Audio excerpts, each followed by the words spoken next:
All right, who wants to win with sellers? Oh, one does. Excellent. Nobody else wants a seller? I do. Oh, that was kind of like an echo. I'm probably too loud for that to be that clear. I do have a lot of voice, don't I? Boom it out there to everybody. All right. I'm just gonna watch real quick, and I've got to share screen as soon as I get this email from Austin.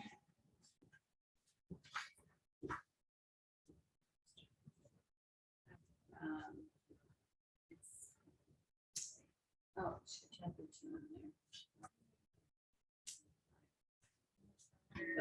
Share screen. Come to the share screen, everybody. Now you guys can see that, right? And the chat window, let's get that over here. Okay. All right, win with sellers. This was updated in 18. Obviously, things have changed a little bit since then, right? But majority of the information and what we need to do to get a seller is pretty close to the same. So this is, so they want you to listen to an insights into win with sellers, a 1-hour webinar. Oh, that's for me. Sure, I did that. Prep and pre-work, is that in your guys' pamphlet? What page is that? Page 3. Oh, Is it page 3 for you? oh, yes. Excuse me. Okay, cool. So, obviously, I didn't tell you guys all about this ahead of time, but these are things that we have worked on in the group coaching, and it's on your checklist, right? If you do not have a copy of the Millionaire Real Estate and you would like a copy of it, there's a couple different things you can do. Crane keeps copies in our office. It is on Audible. It is on Kindle. But I can tell you one thing for sure. It is not an Audible book. I did Audible, but then it's You go need back, to see, yeah. and you need to be able to mark and highlight, and because there's so many things, and we teach classes all the time on all different topics that always relate back to the NREA. I wish I could say I'm as knowledgeable of it as Jason Abrams, our vice president, who can say what page and where at. It's just like Kelly with the contracts. Yeah. This, I don't have room in here. I have to keep all my stuff for like movie quotes and music, right? That useless, lots of useless information up here. But I do know the meat and the bones of the MREA and what we need and how we need to utilize it, because I've taught so many different things that reference it.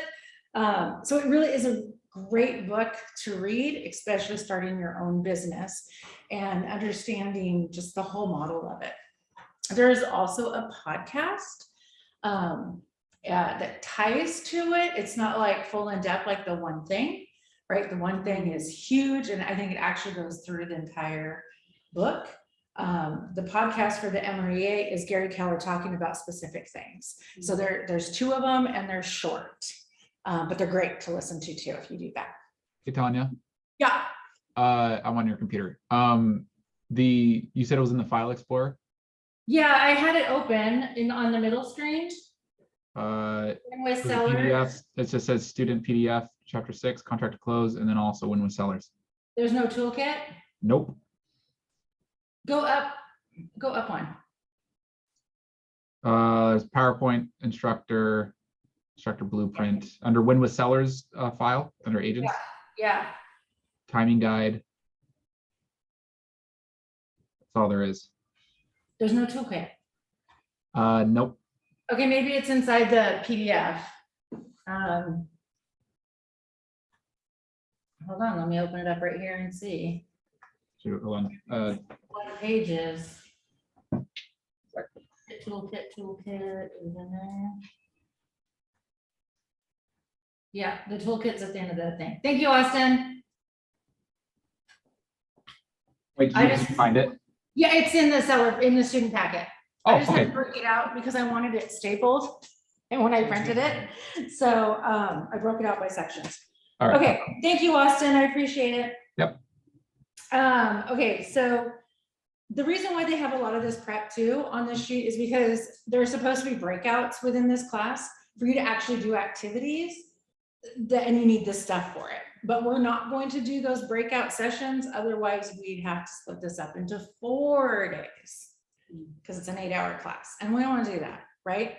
So anytime that says breakout or stop and do something, that's going to be your guys' homework. And if you need any help or questions or anything about it, you can come back and ask. You can have to ask any one of us. You can ask me, you can ask Kelly, Crane, like whoever you want. You can ask for help, ask each other. Maybe some people have already done some of that stuff, like the value proposition, right? Your listing presentation, market stats. We share with you guys where to get the market stats. It's all in the Altus report, your TMO reports. All of that is available on that wonderful website that Austin created for us, kwppagents.com. That needs to be your go-to bookmark it always. Anytime you have something, go there, check and see. If you don't know where you're finding something or you need something, ask Austin. And I like that, your telephone. Who calls it a telephone now? Okay. All right. And then so we're gonna skip the rest of that, all the stuff that you need to have, right? Go to skip all the index. Introduction, mindset. Mindset and models that win with sellers. This is kind of fun because this is going to tie into like what you guys learned from Ignite, right? If you haven't taken the Ignite with Alex, you should. If you have taken Ignite with Alex and you haven't had a listing, that's not yours. Because you have to talk to other people and get it, come to it, hear what he has to say. You're gonna learn something different every single time, right? And last time we did Ignite, it was all on Zoom and it was horrible for the instructors. So I don't think that you benefited from them in the best way that it was, like it normally is, right, being in here. Have you liked being in person for Ignite? Yeah. Because you can ask questions and people can chime in and it's so much easier than the monitors and the agents love it that It's way. easier to stay focused too. It is, right? Yeah. I know it sucks being here in person, but at least for some Being here people. is fine. I love being Kind here. of sucks and driving home kind of sucks, but being here is Oh, tell me about it. I do an hour every day and it's been getting worse and worse. Today was awful. Pouring rain. Okay, so let's read this. Oh, I should be clicking through this, huh? Ready, click. There, get on the PowerPoint.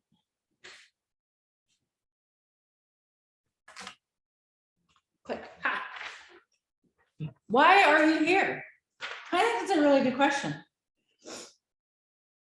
Why did you guys decide to get in real estate? Why are you at KW? Why are you wanting to list a home? Anybody? Everybody? To provide. To provide? freedom.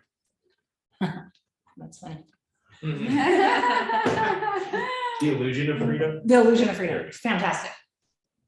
Have you talked to Peter yet? Has he given you his little speech about real estate? Uh-huh. Do you know it? Yeah. Say it. Oh, I mean, You don't was it know. real estate agents work every day of the week? It's pretty much basically You got it work every day of the memorized? week, vacations, weekends. Yeah. But Yeah. I think it's, you work Monday to Friday to work the weekends. Something like that. Yeah. It's pretty much everybody gets into real estate to yeah. have their free time, work, but you end up working Monday to Friday to prepare for all evenings and weekends and holidays. Yeah. Right? Because we're at the mercy of our clients. But are we truly at the mercy of our clients? No, they're at the mercy of us, right? We can actually control it. And if you set those expectations ahead of time, when you first meet with them, that I work from whatever time you guys want, 8 o'clock in the morning until 7 o'clock at night, maybe. Can you open up houses after 7 o'clock at night? 8, some are 7, some are 8, right? Are there title companies or banks open after 7 o'clock at night? So what can you do from 7 p.m. at night until 8 in the morning that would fix anything or correct anything, right? Really nothing. So if you set those expectations up front that you're available, if it's an emergency, you'll respond right away. However, my hours are from 8 o'clock in the morning until 7 or 8 or whatever you want it to be at night. If it's an emergency, I'll get back to you right away. However, it's something that can't be handled or taken care of until the next day, I'll talk to you first thing in the morning, right? Setting those expectations controls your hours, so you're not sitting at a kitchen table at midnight writing an offer. Because the other agent isn't up at midnight waiting to get that offer, right?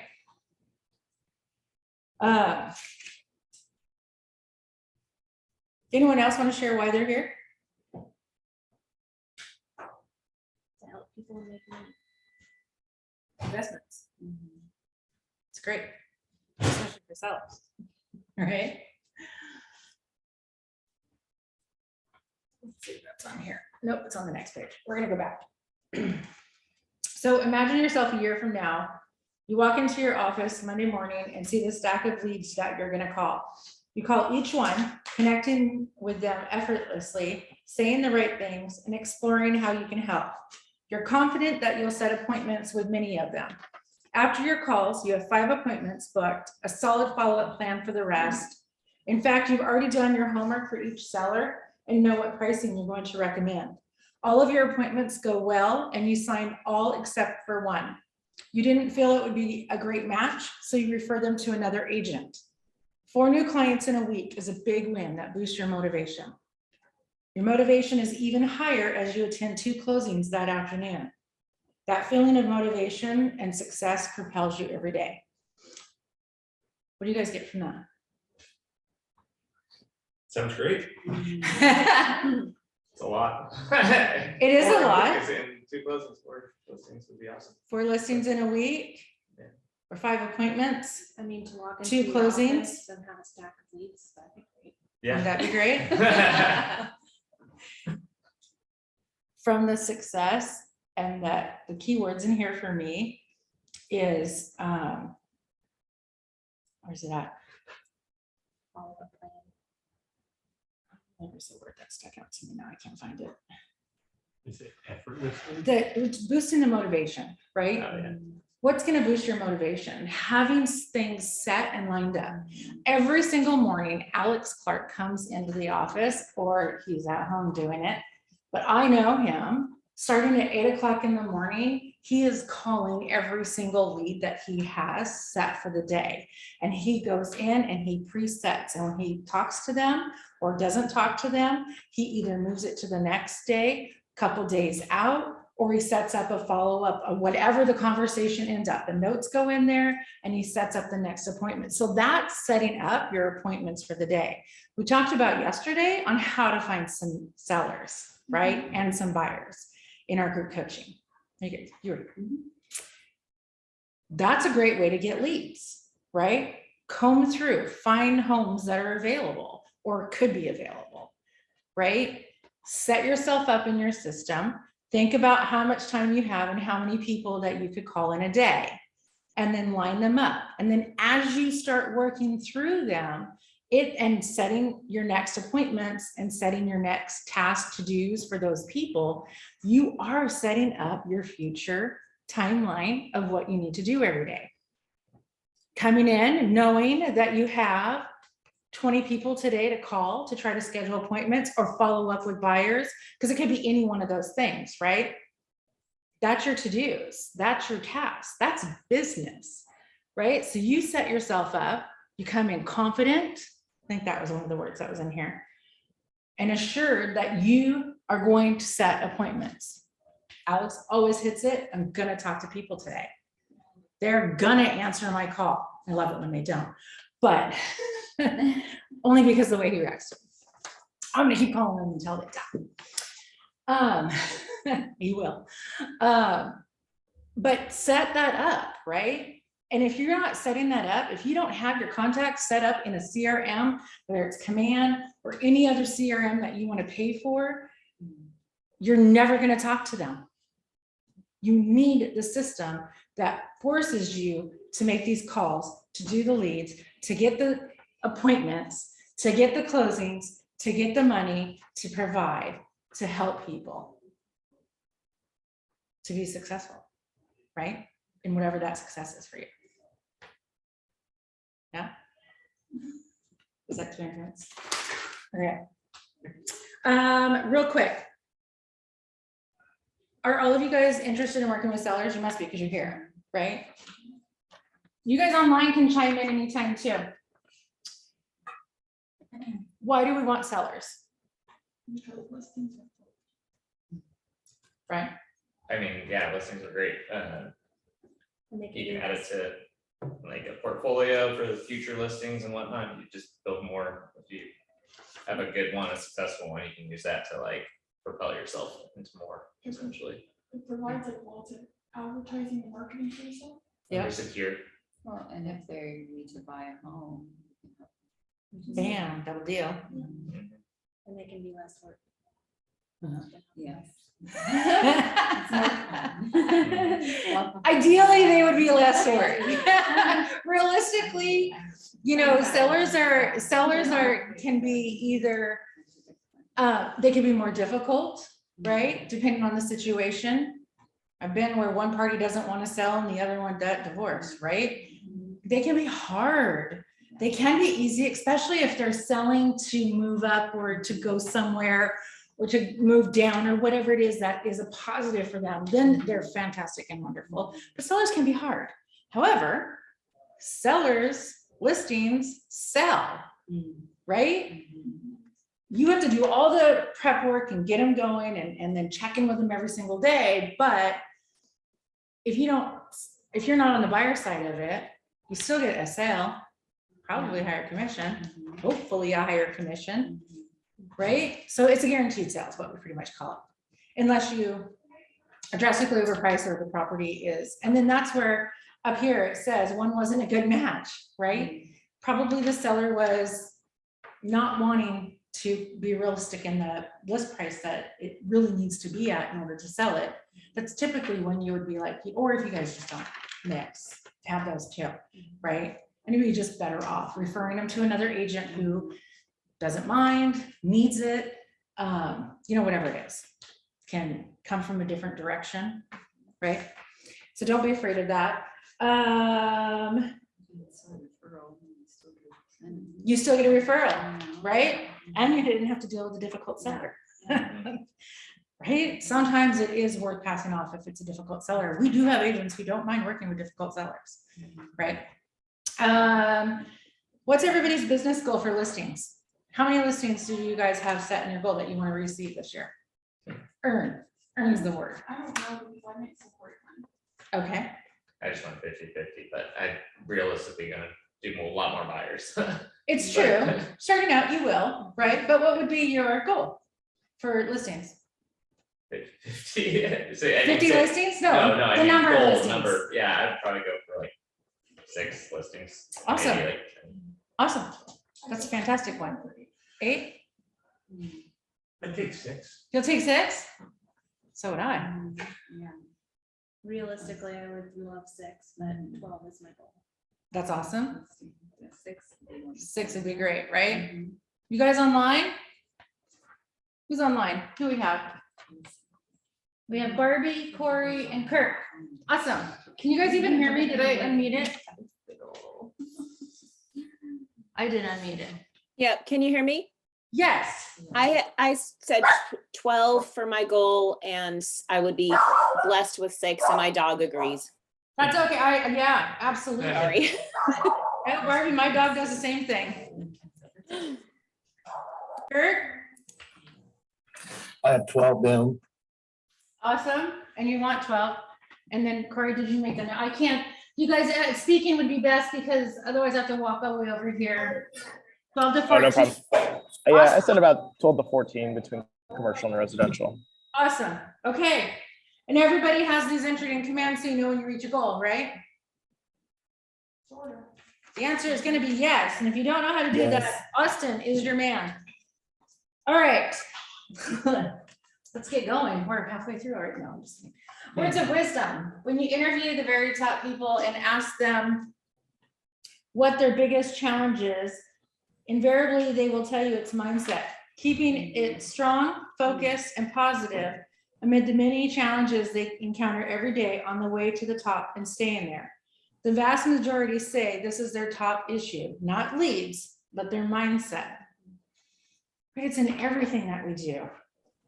Just like New Year resolutions, everybody sets them. Their mindset isn't set to be achieving them, and how easy is it to just slide right off? You can do it in 5 seconds, right? The video that we played on Tuesday's meeting, did everybody see it? Yes. Right? It was a great one. Mindset. I told my daughter today, she has her first basketball game tonight. She hates basketball. It's her first time in basketball. She hates basketball. I think it's because she actually has to run around. Volleyball, she loves. And she's terrified the coach is going to put her in, and she's a wing.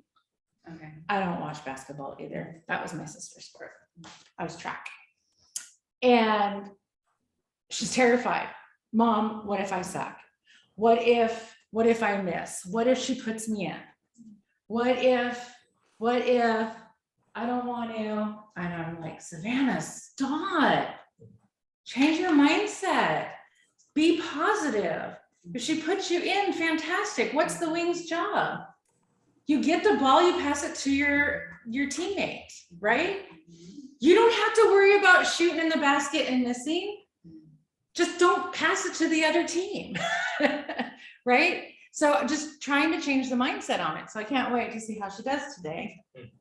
At the end of the day, I'll miss the game, but mindset, right? If we think and know that I'm going to go get this listing today, I'm gonna get this listing today, right? Everything that we do, we go in positive. We are confident in what we do and what we provide to our sellers, and why they need to work with us. Confidence is all you need. If you walk in and you're like this, and you're like, well, I don't know. Okay, if you want to. Is that someone that's going to win a negotiation for me? No. You got to walk in and go, look, this is where the pricing is. This is where you need to be. Here's the comps. This is what's going to sell your house. And we'll get it sold in a week. Would you want to work with someone? I mean, you go more details than that, but right? Just come in. I know this is where it's at. This is where we're going to go. And this is what's going to happen. And we'll be sold in a week, and we'll close, and you'll be on your way to your next venture or whatever it is that you're doing. And it's going to be fantastic. Right? Mindset.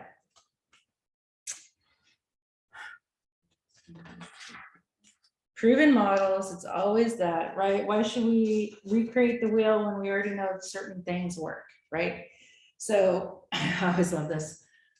This is me, creativity. We all love to be, well, not everybody. Some people prefer having, boxes and working with numbers and doing everything. And I want to be more free form and creative. But I'm actually like 50-50. So, but if you do all of the creativity first, so what would that be?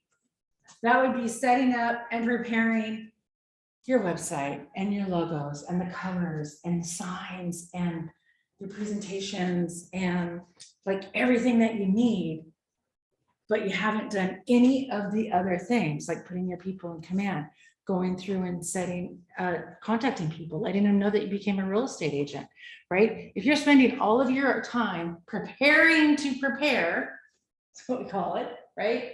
Building, making it pretty and doing everything, and you're not actually doing this, what's happening is you're going to set yourself up, but it's going to take longer than someone who jumps in and is doing both at the same time, right? I'm not saying you can't do both. You just got to set the priorities and where you're going to do it. Time block. Put the creativity in there. If you don't like doing the stuff that goes into the models and the systems in order to create real estate and get business, then block it half an hour. Throw in a half an hour of creativity. Go back to another half an hour of models and systems, right? Don't drain yourself for 4 hours on something you actually hate to do because it's time consuming, it's not creative if you really like creativity, right? And vice versa, you guys, if it's the other way around, because you do need to do the creative stuff, right? To create your business and to have your brand, right? So I'm not saying don't do that. We all need that, but don't dive in and forget about the things that you actually have to do. Okay? Any questions about that? You guys know all the systems, right? Don't worry, we'll go through them. 7 steps, seller service cycle. First, lead conversion. Then pre-list, then a listing consultation, servicing and marketing, offers and negotiations, contract to close, and then post-close systems. Everything that's in here is also like parts and pieces of Ignite. And it's been parts and pieces of what we've been going through group coaching and the other classes and trainings that we've been doing, right? This is a system, a model that gets you to success. Having each of these pre-laid out and ready to go and understanding what each one is a step to that success. Remind me what pre-listing is. That's just doing all your homework before you go to the listing appointment and having like Yeah. comps and Page everything. 12. Cool. Page 12 has a full list out here. So lead conversion, we know what that is, right? Find the leads, capture them, connect with them, close them, cultivate them into being sellers. Be pre-listing. Before the appointment, you're going to deliver a pre-listing package to your lead and then follow up to confirm the appointment. That's why we created those books that we have for sale for $25, so that you can create a pre-listing packet, a nice, beautiful presentation to drop off, or you can pay a courier to deliver it. It's not that hard just to drop it off and set it on their door or rain, right? Hand it to them and say, "I look forward to our appointment tomorrow at 8, right? Or whatever it is. And that's your little window into like, wow, no one else is doing this, right? Yeah, It's off topic, that's all right. but it's still not listings. So like if I was to send, let's say someone wants to like read over a listing agreement, Yep. do we have to put the price in it? No, Okay. if they want to read over a listing agreement, you do not, absolutely do not send them a listing agreement that is blank. There are sample forms within your forms that say sample on them, so they can't take it and go use it or create their own. Think about that. These forms, you pay to have these forms. They are in your name. Your name is at the bottom of them. Okay, so sample forms, and we actually have purchase and sell agreement forms and everything already in there. If you're going to do it for a listing, you can just go in and print out your listing forms as a sample and include that in if you want, so they can pre-read that stuff.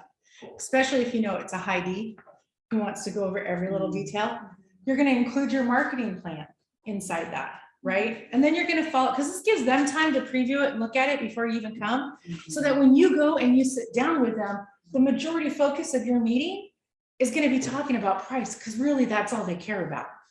The price and the commission, and what you presented to them is your plan and what you're going to do. And you can hit on those points, right? If you go too long in a listing appointment, everybody gets bored, right? So think about how you're going to do that. And then the listing consultation, by appointment, you ask questions, you listen, find out what their needs and their wants are, cover the home buying or the home selling process, your service standards, and then get the signed contract. Always go with a listing agreement, price empty, and you really, and the date that you're going to start marketing. Those are the only 2 things on the entire listing agreement that I would leave empty. The rest of it is pre-filled out, including the commission, right? Because you don't know what list price, you're going to go in with a range, and you're going to let them determine after your suggestion of what the list price is. And then based on the needs of the home and what needs to happen before you list it, right, or go live for marketing, will determine what section you put it in. Does that make sense? Service and marketing. The goal is to sell quickly at a great price with the least possible amount of hassle. Great service and communication will build a bond with your clients. It's about the seller's experience as you get their property sold quickly. How often do we need to be talking to our sellers? Weekly. You said? At least weekly. Yeah. It's all gonna depend, right? At least have a weekly check-in. Now I'm talking if there's no offers, okay? Have a weekly check-in. If you have, and let them know. I will keep you updated with the showings that we have and the responses that we have. We'll have a weekly check-in every Monday at this time. If we get any offers, I will present them to you as they come in, and then I'll follow it up with a phone call, right? So you can talk to them more, but don't let a week go by without talking to them. Because let me tell you, you're not doing anything for the money I'm paying you, will be what you hear. So also having the system set up in Command, get your checklists in there, have those auto emails go out, and actually use the drag and drop from stage to stage within Command. Because as you move it and you check those boxes with tasks that you're doing while they're in that stage, shows the seller, I'm doing stuff, even though you don't know, right?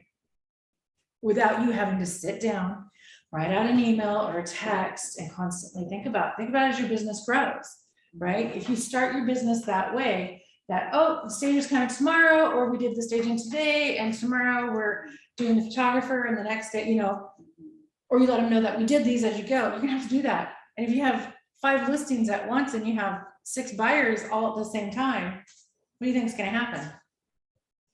If you have that much, you better have an assistant. But you're gonna forget, you're gonna drop stuff, things are gonna get forgotten. So it's better to set it up now while you guys are just starting out, and it's easier to get yourself into those systems and doing the things that need to happen now than later as you get busier and you realize, oh, I need to have that. And by then you've already missed half of the transaction with the seller and they don't know what you did. And now you're not promising what you told them that you were going to do because they didn't see it, right? Okay, offers and negotiations. This is the most crucial services you provide. Are we doing a class on that or did we? That's after the win with sellers, we'll do win-win negotiations. Okay, yes. Yep. One of the most, guidance on receiving and responding to an offer. Your goal is to alleviate their fears, remove the roadblocks, and lead them on a timely response that closes the sale. It's about guiding them to a successful conclusion. Then the contract to close is going to be bulletproofing deals by thoroughly tracking, monitor every phase of the inspection, the title, the lending process. You guys, you've got to be on every single one of those. Contact, that is almost daily contacts, right? Because there's so many things going on. And that's where also the checklists help you. What do I need to do next? Right? And then having a post-close system. So yeah, like we could go through and we could actually look at the Ignite. I should brought me in here. The Ignite flyer. There's an Ignite class on almost every single one of these, right? We have Terry teaching the post-close systems. Terry Schneider and Kim Childs has one of the best follow-up systems for repeat and referral clients. That's where the majority of the business comes from because of how they treat them and all the stuff that they do after. The parties, the pop buys, the continued touches that they just do every single month with all of their clients. Okay. Any questions on that? Mindset, change your actions. All right. Here's a to-do on page 13. This is a way to go back and look at what you have done or what you're currently doing, and then kind of get an idea of what you need to be doing. Time block, 3 hours a day for lead generation. And we talked about lead generation. Lead generation is many, many, many things, right? It's not just picking up the phone and calling people. So you can time block it into different sections. If you want 15 minutes of getting on Facebook to engage with people you know and comment requiring a comeback, right? For them to say, always, when you say something on a Facebook post or an Instagram, if you're commenting, try to leave something that engages them to respond back, right? And then you could also have in phone calls if you want. You can have in lead generation would be like the remind we did yesterday, or the RPR, right? Checking out that stuff, and we're digging into that. Have a database of METs, past clients, and consistently communicate with them. Now you guys are brand new and you don't have METs yet, right? Some of you do. But turn that into people that you know, your sphere. Think about any of the other vendors and services that you use consistently, right? A doctor, pediatrician, hairdresser, nails, dentist. Pretty as good every single day, or every week, or every month. Throw some out there. Attorney, Or a barber. Yeah. Nobody? Coffee shop. Coffee shop? Oh, yeah. My Starbucks, every single girl loves me there. I get notes on my coffees. I pull up to the drive-thru, they're like, Tanya. I guess I go every day. I need to buy stock in it, actually, is what I need to do every day. Sometimes I have a carload of girls, and sometimes I don't, but they all know me, right? Brian has had 2 people come in as a recruiting appointment, interested in getting into real estate from Dutch Bros, because he goes every day to the same one. And they know him. Oh, you're that realtor, right? So get yourself out there and let people know who you are and what you do, right? Volunteering is the biggest way to do that. Take an Ignite or Bold. Bold, I believe, is coming in March. Alrighty. We haven't said yes, we're gonna do it yet, but it's costly, you guys. Costs a lot of money to take it, but it is one of the activities that will, dare I say, force you to do lead generation, to pick up the phone and call. They actually have you stop in the middle of Bold, and everybody goes and makes phone calls. what is Bold? It's a Keller Williams series that is about lead generation and getting business. And it's kind of rah-rah, right? I don't think it's as bad. It helps you shift. It helps with your mindset. I've taken it once. You can always go to the first session for free. I went to the first session for free. I was not a big Bold fan because I don't like to make phone calls, right? And I'm like, nope, nope, nope. And I joined leadership and I had to go.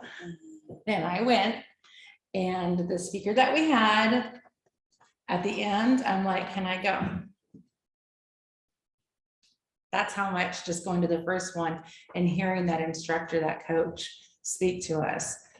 I felt motivated by just that person speaking. That made me want to go and spend $800 for an 8-week program to increase my business. For me, it was recruiting. So we had to like change it up, but right. Worth it? Yes. Years ago, Peter Clark's daughter was on the team, Katie, and it was just Katie, Alex, me, and Peter. And Katie hated Bold, hated it. But guess what? She took every single October willingly. Bold. So we do it March and October. And she took it in October because she knew that would cause her to sit in the office and make sure she hit her 20 contacts every single day, 5 days a week, because that's your homework every day in Bold. And then once a week, she would always try to do the 100, which is talk to 100 people in one day. I did it. Took me 8 hours. But I scheduled appointments. And every single time she took Bold, she ended up having the strongest, best January, February, March that she ever had because of taking Bold, because it made her contact people. Some people would take, because they'd be like, the Bold 100 is to talk to 100 people. They would go stand at the mall and talk to people as they walked in. I was just gonna To ask hit that, their 'cause, like, 100. how would It doesn't you have do to. like 20 a day and you really only have like, say if somebody only had like 100 contacts, Mhm. wait, you're saying all the same 20 every Monday? Do you think you're gonna talk to all 100 of them?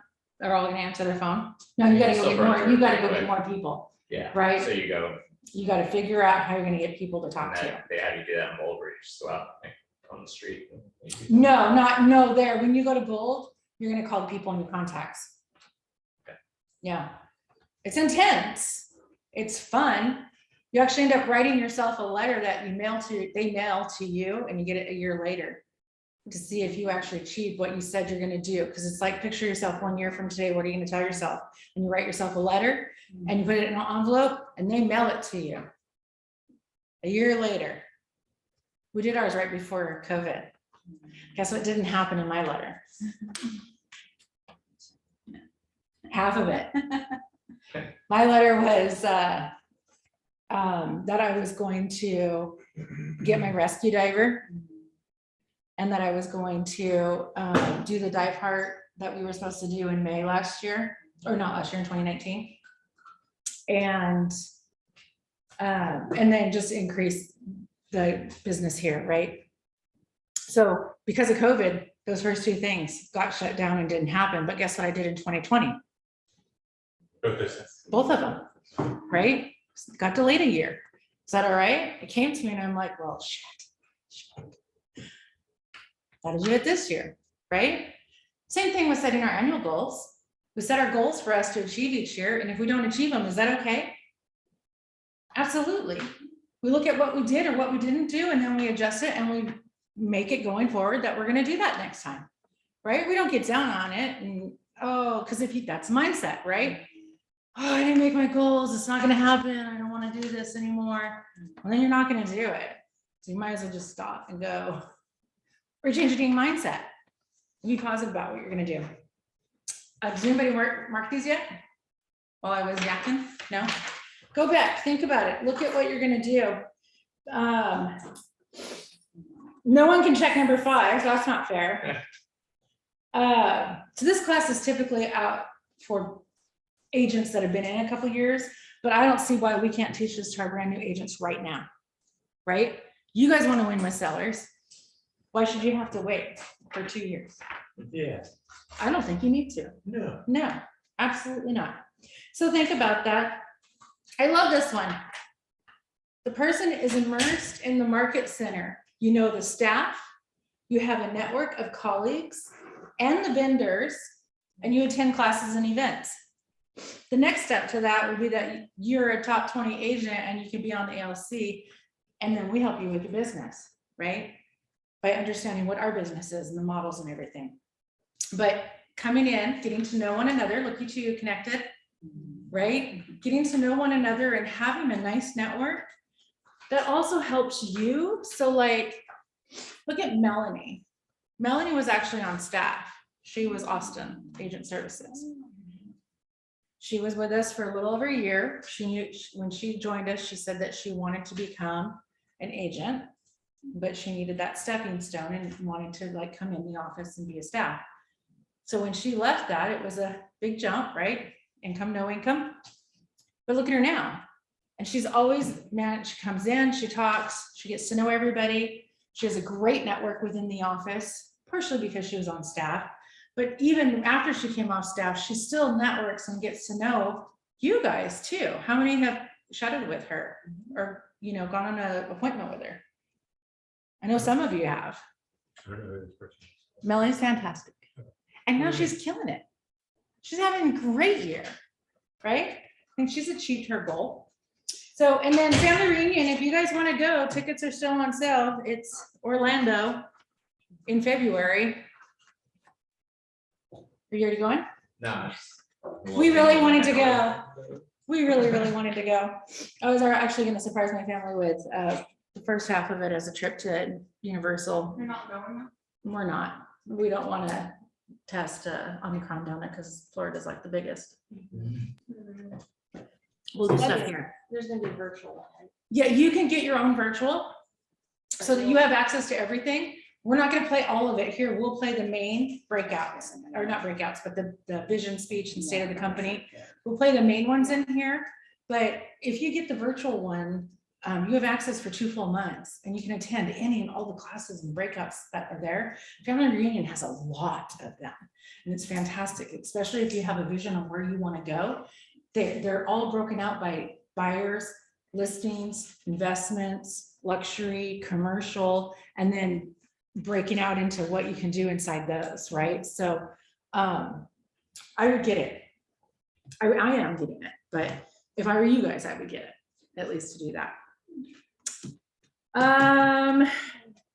Change your actions. Are we? Nope, I just have to get through this one. Sweet. The fact of process of doing something typically to achieve an aim. And so think about your listing appointments. What did you do in the process to enable success? Think about your listing appointments that fail. What did you do to process to enable that failure? Do any limiting beliefs keep you from the goal of changing your actions? And how can you redirect those beliefs? Right? Bold law. All right. Education is really about informing, and training is about changing your behavior. Get more than just educated, get trained. So limiting beliefs is the biggest thing that keeps people from getting what they need, right? All right, getting the most out of this experience. We're still like at the beginning chapter, almost an hour through. All right. Ooh, I love this. Everybody on page 15. This is who you're gonna be in this class. Are you gonna be the prisoner who feels forced to be attending it? Have I lost anybody yet? They're gone. No, the vacationer. That's just like, you know what? I'm gonna hang out here because it's raining cats and dogs out there like Brenda's. And I don't want to really pay attention. Wow. Yeah. Or are you gonna be the explorer, excited, curious about the knowledge, the skills, the tools that you're gonna discover in the class, which means that you listen attentively, you fully participate in the discussions and exercises, which you're gonna do at home. But if I ask you a question, that's participating, right? You are going to ask meaningful questions and contribute compelling ahas. You're going to arrive up to class on time and return promptly from breaks. I'm not giving you guys a break. Adopt a posture of acceptance. Take notes in your manuals for future reference. Respect the different learning styles and opinions of others. Okay. So who's all going to be the explorer? I wanted to say adventure. Yeah, John. Everything. A little bit of everything. Yeah. Can I be the vacationer? No, I'm just kidding. All right, chapter 1, we made it. Lead conversion. All right, who's coming to Ignite on Wednesday for Geo and Kayla's class on lead generation? Wednesday, 9 to 11. Every single person should be raising their hand, and let me tell you why. They've been in the business for over 27 years combined between the two of them, Geo 22 and Kayla 5. And they own their own real estate company in California, which they still have. Geo started out at KW, opened his own brokerage and stuff. But when they moved back here, for Kayla's family's here, they knew they needed to be at KW. They know lead generation. Even just a little bit of comments that they had at the last Korean's class, right? I'm excited. I will be sitting in that class the whole entire time, taking notes, remembering stuff to reteach you guys, right? Come and hear them. It's going to be great. All right. Conversion ratios. Okay, we talked about this a little bit, right? So does everyone know what this is? Okay, does anyone know what their conversion ratios are? I have nothing. Not great. Not great? I don't know, you had one listing and one buyer, Oh, yeah. Well, and yeah, you got them okay, both, 4%. right? It was Brian. You had a few. Are you talking about like how many appointments we've converted? Mm-hmm. I've Yep. Converted all of mine. So All of them so far? But every lead that you received, you converted into an appointment. pretty much. I haven't had a lot of other leads. Well, sorry, okay, I did have 2 on Oxity that I didn't, That you didn't get. that I never got response from. Okay. And how many did you get that you have booked an appointment with? I have had one client who I have now sold a property to and done a listing for them, and then another Oxity lead that I sold or helped buy. So 50%. Yeah. That's really good for lead conversion. When you enter your goals into command, lead conversion to a contact, right? If they don't answer, then they're not a contact, right? That's 5%. You can get 100 leads and 5 of them might end up actually talking to you. And out of those, how many do you think will end up making an appointment to the MRE standards? 5%. So that's why when you enter your goals into command, the leads are outrageous.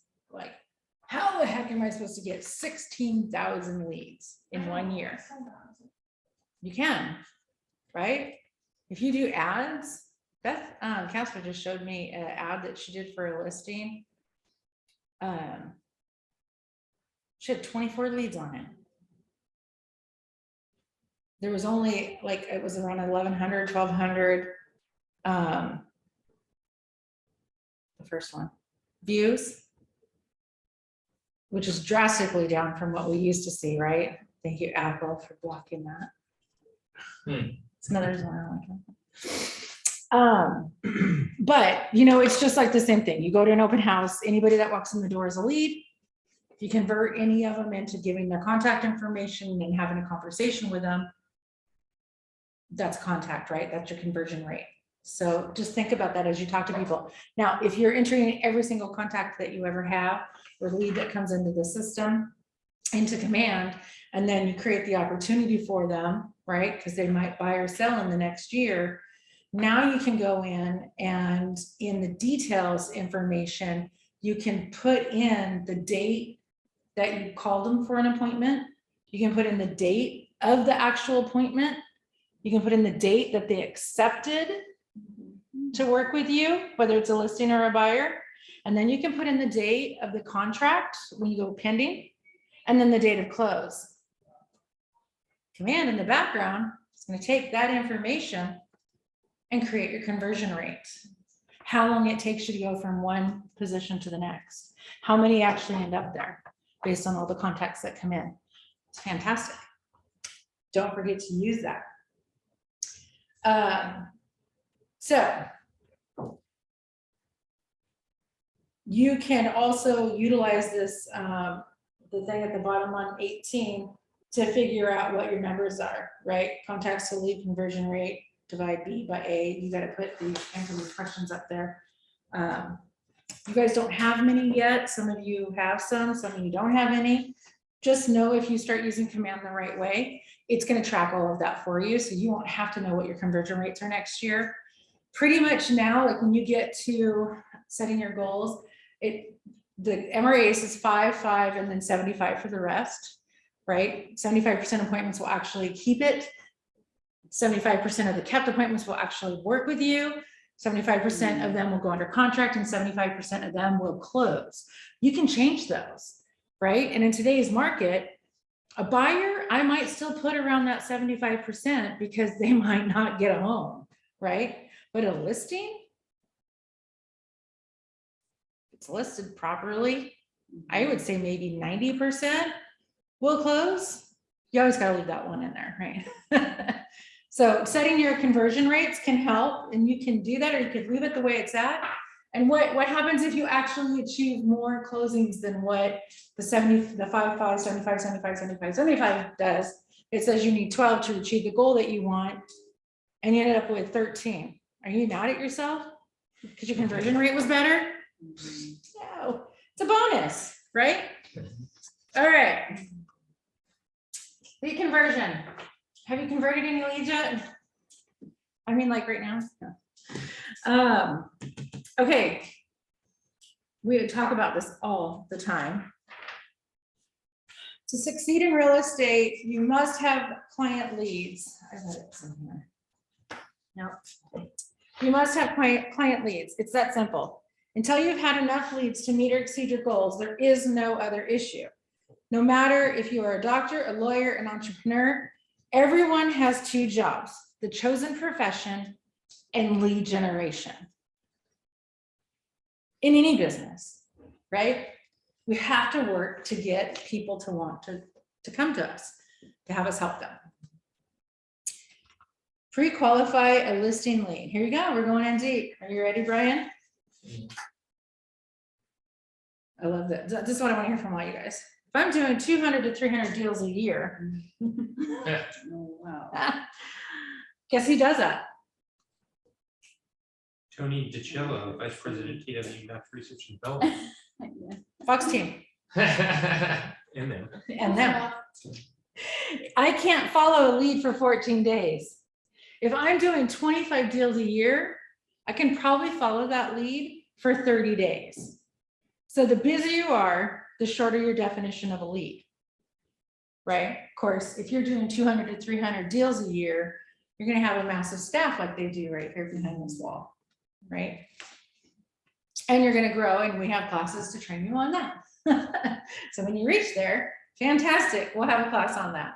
So all leads are not equal. The leads most deserving of your face time and are those that are pre-qualified, able, ready, willing to sell a lead, to sell within a predictable time frame. Your definition will include a length of time that suits the amount of business you are doing and the amount of activity in your market.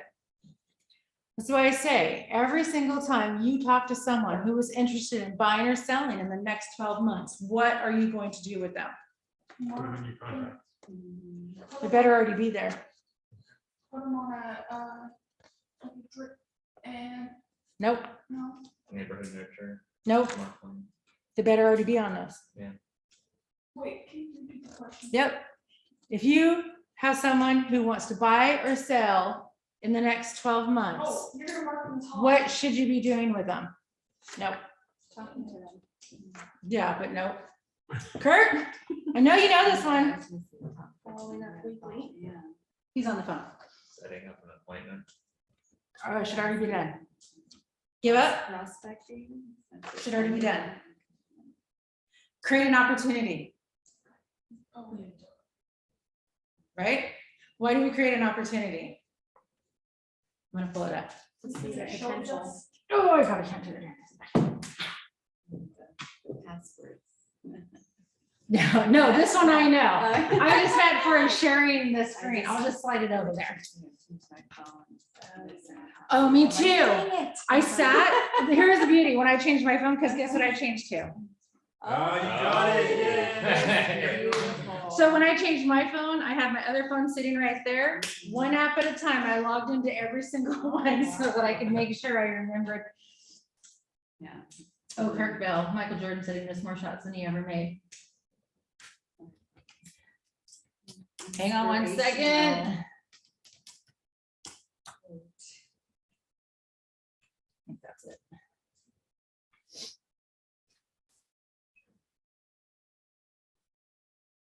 Can you guys online see my command screen? Yes, ma'am. Okay, awesome. Okay, why do we want to create an opportunity as soon as we know they want to buy or sell in the next 12 months? Because it'll show us. Because when we create an opportunity, they show up. This is our pipeline. Let's go to Tanya. They'll show up in your pipeline. It shows as potential and probable income. I've cleaned this up. I had a ton of junk in there from teaching.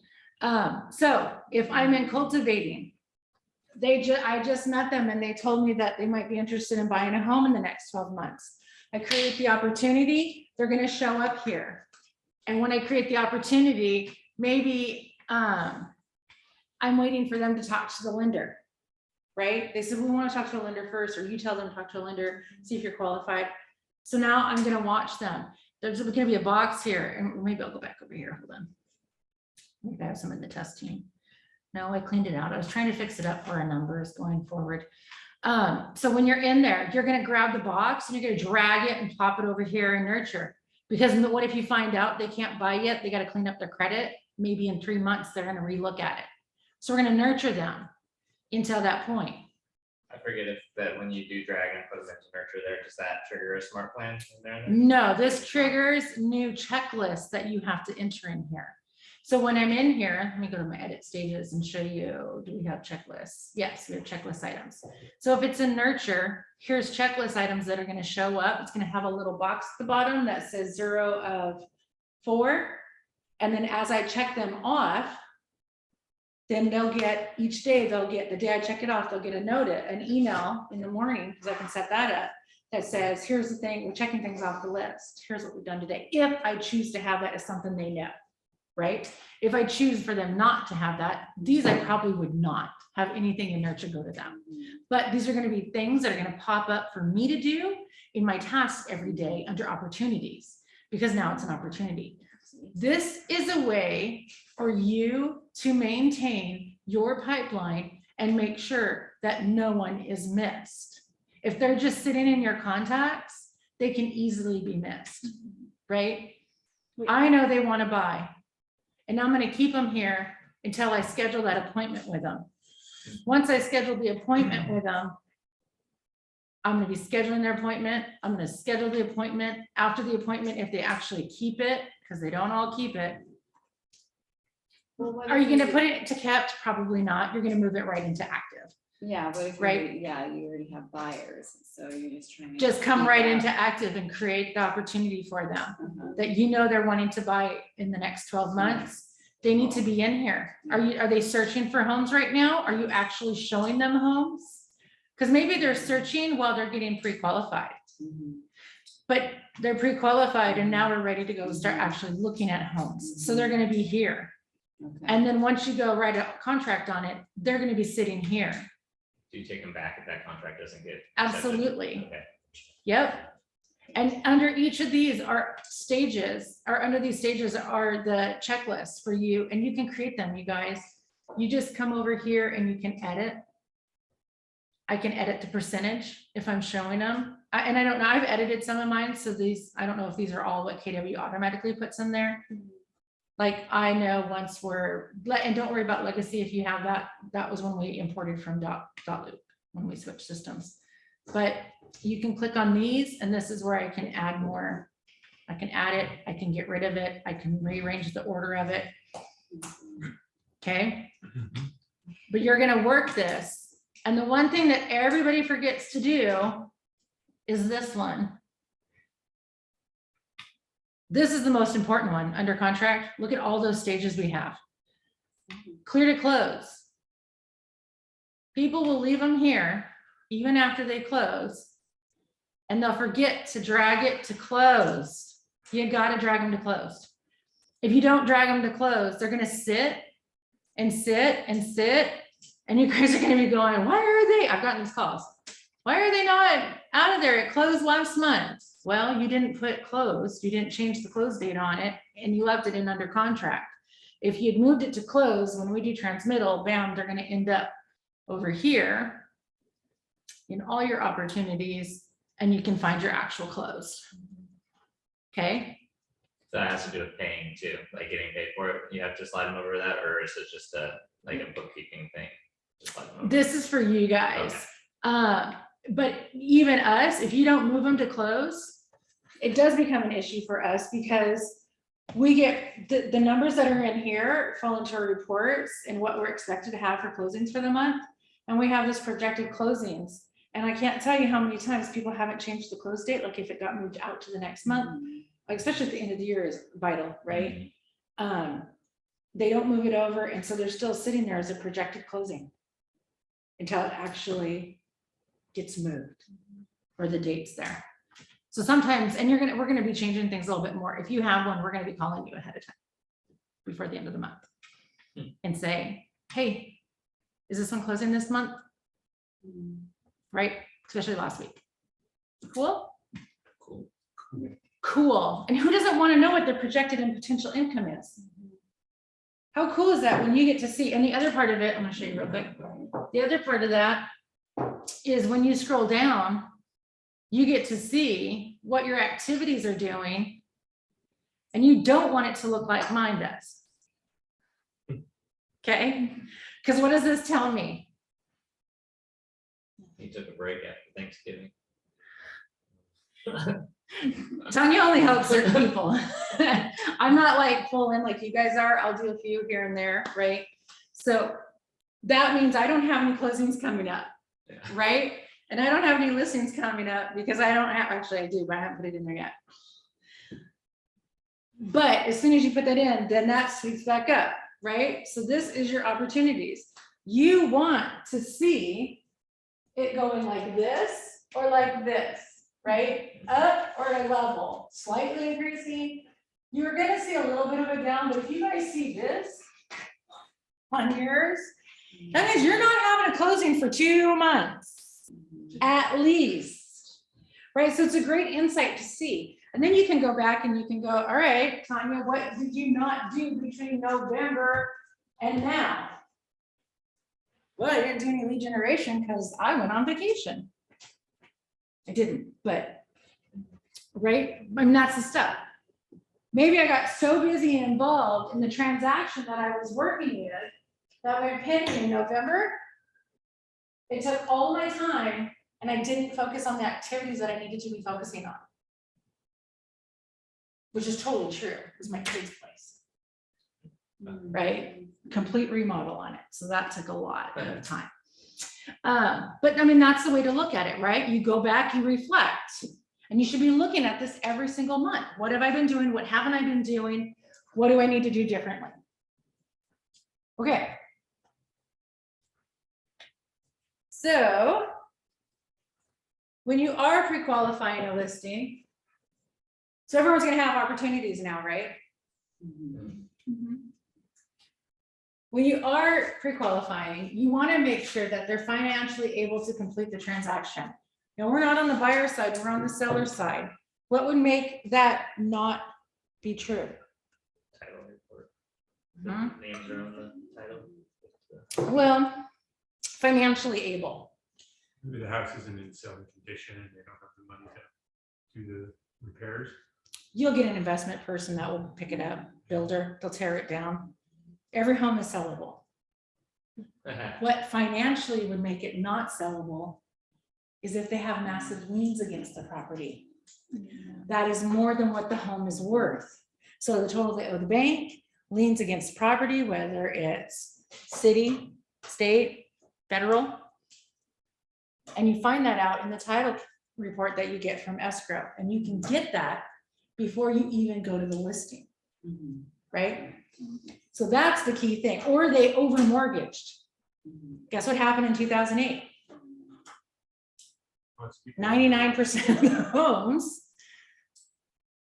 were short sales because they owed, the market crashed, right? Housing prices fell. They owed, they bought at the top of the market, and now they need to sell their home. Most people would sit and wait it out to where we are now, right? Now we're ahead. Those are good sellers. If you got someone that made it through and now their value of their home is increased dramatically, that's a good seller. But if they had to sell their home after the crash and the prices went down, they now owe the bank more than what their home is worth. Is it financially able to sell? Maybe.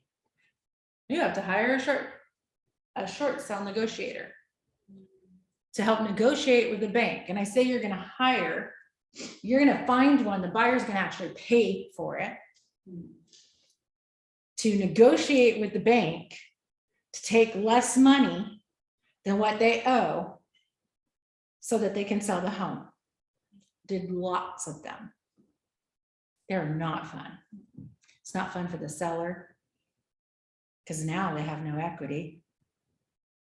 They may or may not owe. Right? Depends on how it was handled. So that's a sad situation. I had a buyer pending on a house that had federal tax liens against the property. I am telling you right now, if you see a property that has federal tax liens on it, unless your buyer is willing to sit for probably years, go find another home. I had people ready to buy a house. They were buyers from England. They went back. We found out about the liens. Couldn't get them. Federal government won't negotiate. They'll take the house. So now they'd already gone back to England. So I had to go video touring through homes to find them another home because they were already packing and ready to move. Right? So watch those. They have to be willing to take the action now, and they have to be ready and motivated to make strategic decisions now. You're a listing agent, back on that, like, where you were just talking about that example from those people coming from England to look at houses, they were buyers of yours? Yeah, they're my buyers. So the listing agent didn't check the financial ability of those people to sell, but as a listing agent, you should, or should you hope to Absolutely. get to the? Absolutely. So, yeah, You know, if you find that they owe more than the house is worth, then what do you do? in that Mhm. situation? Find out whether or not they have the funds to be able to make the difference. Some will, maybe they have money in a market account or anywhere, right? That they can financially pay the difference in order to close. But you need to make sure, and it's a tough conversation that you have to have with them, right? A lot of times sellers or buyers think that we don't need to know what their financial situation is, but we absolutely do in order to work in the best interest of them, right? If we're working with a buyer who maybe they, let's say in the middle of the transaction, they're going bankrupt. Do you think they're going to close on that house? So as a listing agent, you wouldn't hire a short sale negotiator to help? You do. Oh, Actually, yeah, you don't pay for it. It's good to have it in your back pocket. We're not gonna see any now. right. We might start to see some if prices change, right? It could happen. It's always good to be aware of everything that can happen in a real estate transaction, right? No matter where it's at. So knowing that that is a potential that could happen and being prepared and ready and know, then, and trust me, they'll pop up. I had a great one in Vancouver. I'm sure she's still sitting there. I have to look at her on LinkedIn. She's amazing. She got a short sale negotiated in 2 weeks. Normally it takes months. And it is a ton of paperwork. When I joined the Clark group, it was heavy into it, right? It was in March of 13. Their assistant that they had that was doing the listing and the transactions, she was doing the short sale negotiation with the banks. I walked in and I said, what the hell are you doing? You're wasting your money paying her to do that when we can go find a negotiator to do it. And then the buyer pays that fee at closing. Right? So from that, we did a lot of them, and I have a great gal up in Vancouver. So if we ever get to that again, we know where to go, right? But yeah, you want to get a title report, right? And if you're really in with your escrow officer, which we all need to have a relationship with them, right? Find one that you like, and they will do a preliminary report for you that will get you that information that we need to know. It won't include the buyer yet, but it'll have everything we need to know on the listing side. Okay, it takes a couple days for that, but it's worth doing that before your listing appointment. Because then you're prepared and you're ready. You know what's on the house, you know if there's any liens on it, and now you can have the conversation once they say they want to work with you. So Right? that's more Or before. information than a trio. Yeah, Yeah. yeah. Trio's the base. Right. Mhm. Pre-listing, Mhm. right? Yeah. The more you come in with, It's your homework period. it is, it's your homework. And the more you come in with, the stronger candidate you are, right? this person knows their stuff. They're Yeah. ready, they're ready. So that listing agent on the other side, back to your example. Yeah. Just, Didn't do they didn't anything. do that, so they were stuck with a listing that couldn't possibly sell. Oh, yeah, they could not sell. Yeah, because the people didn't have money to pay it off either. And it was a lot. I had some with contractor liens against it and city and state liens against it. And we couldn't close that either, because the seller wasn't willing to pay it. Happens. Been through them all. Okay. We went through this. Ready, willing, able to do business in 0 to 14 days is a lead, a lead. The A lead, a B lead, and a C lead. A B lead is able and ready to do business in 15 to 60 days. So it also tells you, we're on 22, you guys. So on the A lead, you're gonna call up, we're gonna check in with them daily until you get that appointment, right? A B lead, you're gonna put them in the database and call every couple days, at least once a week, because they're out a little bit further. And a C lead, they're ready and willing to do business in 61 days or more. Put them in the database and call them monthly. Do's and don'ts, practice highly productive lead generation. Feed, organize, and grow your database daily. This is the old, have an effective 36 touch, okay? It used to be 33, now it's 36. Everyone should cross that off and write that on there, because there is a 36 touch smart plan for you to do. Highly producing listing agents don't rely solely on the internet to feed them leads. They don't change or add methods of lead generation randomly. It's well thought out, processed, right? Budgeted. They don't wait for the number of leads they need to hit their goals. And they don't skip follow-up. Lead conversion model. It's actually much more intense than this now. You're gonna capture them and then you're gonna connect with them. We call it the funnel, right? And then you're gonna go to close, you're gonna cultivate them maybe, or you're gonna go straight to close to the appointment, depending on what the situation is and where it's at, right? Sellers are a little bit different. They're gonna go through this a lot faster if they're contacting you or interested in selling. They're gonna hit that faster than this, right? Okay. Huh.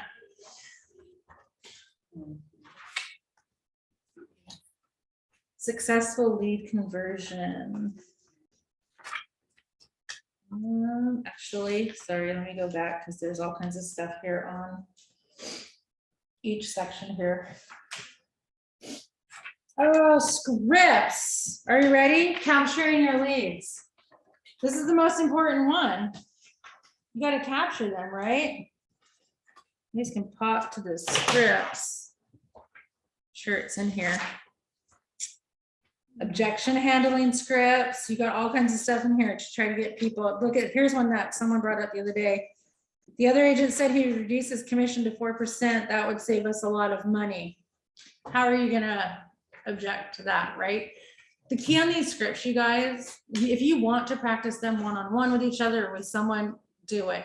The most important part is to like just read through them and understand, highlight key things. Make it yours, because if it looks like, if it sounds like, well, no, when we're listening to someone on the phone that's reading a script, right? So just like read through and understand what all your objection handlers are.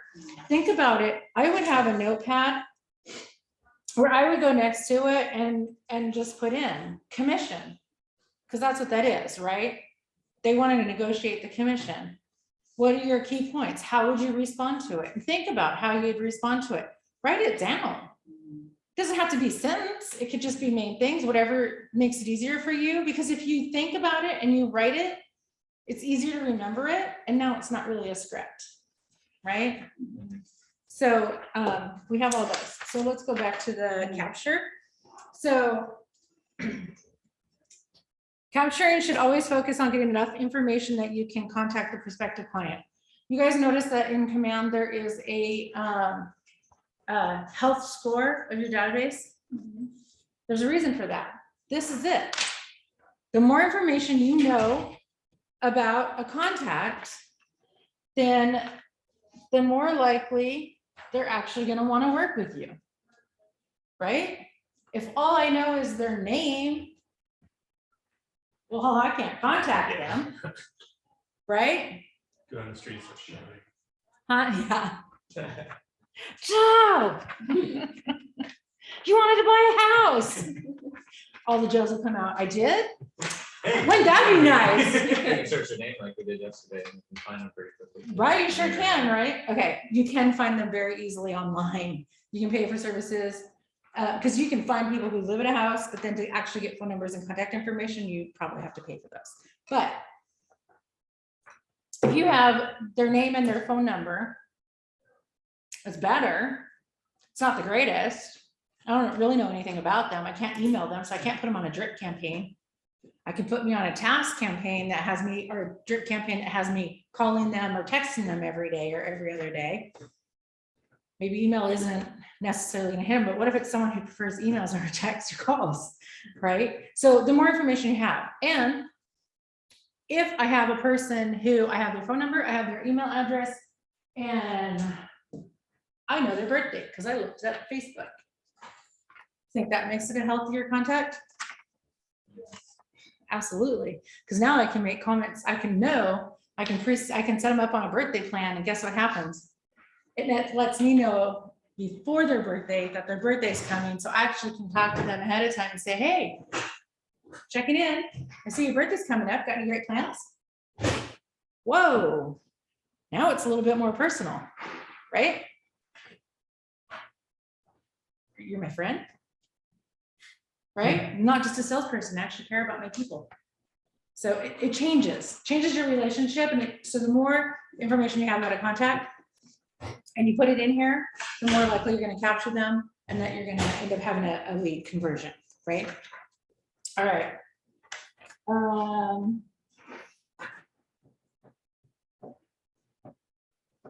Opportunities with seller leads. Sellers who actually live in the home, live in the primary residence that decide to sell it. A job relocation. Seller is motivated by a transfer to a new location, usually by a certain date. Relocation companies can be involved. A little bit of a pain to work with, but it's a sale, right? It's a sale. You have to do a lot of paperwork with those. Investor sellers. Seller of an investment property, possibly with tenants. They're often knowledgeable about real estate, so you need to know how to speak with them, how to talk investment with them, right?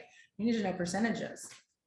But we talked about that one too, because that investor seller is also a potential buyer with a tenant, right? Let's not forget about those. There's little things on there, right? Referring the seller to an agent in the new location can get you referral. Investors, you can get referrals from them because they usually have a personal network of other investors or clients that might want to buy or sell with you. So, this is where Alex learned it. When you receive an inquiry, return a call 3 times a day for 3 consecutive days until you get a yes or no response. Do you know who does that too? I mean, Fox, whatever. Clark Group, Fox Team. Yeah. They have ISAs that do it. Their buyer agent does it. 9 a.m., 1 p.m., 5 p.m. This is hardcore, right? You can split it up, try to call at 9 a.m., follow it up with a text message, send an email. They can all be done at the exact same time. It doesn't have to be 9 a.m., 1 p.m., 5 p.m. Still contact them 3 times a day, right? And contacting them, this is a 3x3, contacting them 3 days in a row. Or if there's smartphones out there that will hit them the first day, wait a day, hit them the next day, wait 2 days, hit them that day, right? So that's another way that you can do it. 10 days of pain, smart plans. You guys can go in and read all the KW ones. Those are your base ones that we're going to be talking about in these.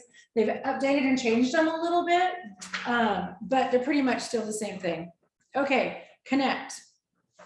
You're going to connect with your seller Connecting with your seller lays the foundation for your working relationship.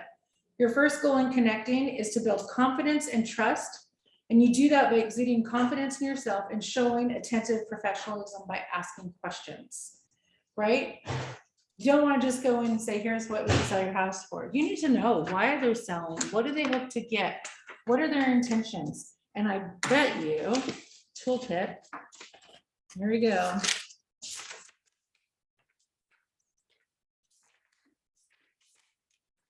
My hands are so dry from processing everybody's checks. Here it is, pre-listing lead sheet in your toolkit, What page is that? 157. It's in the toolkit, separate sheet, you got it? Okay, so how did you hear about me? I like this. You're calling them up because it's a contact, they want to list their home with you. Do you have 5 minutes so that I can ask you some very important questions before we meet? How did you hear about me? When are you moving? No, where are you moving? What's motivating you to move there? How soon do you have to be there? If we sell your home in the next 30 days, will that pose a problem for you? If yes, what would that be? What would happen if your home did not sell? How much do you want to list your house for? How much do you owe on your property, right? Tax records is going to show what they bought the house for, what the loan was. It's not going to tell us if they have a HELOC on it.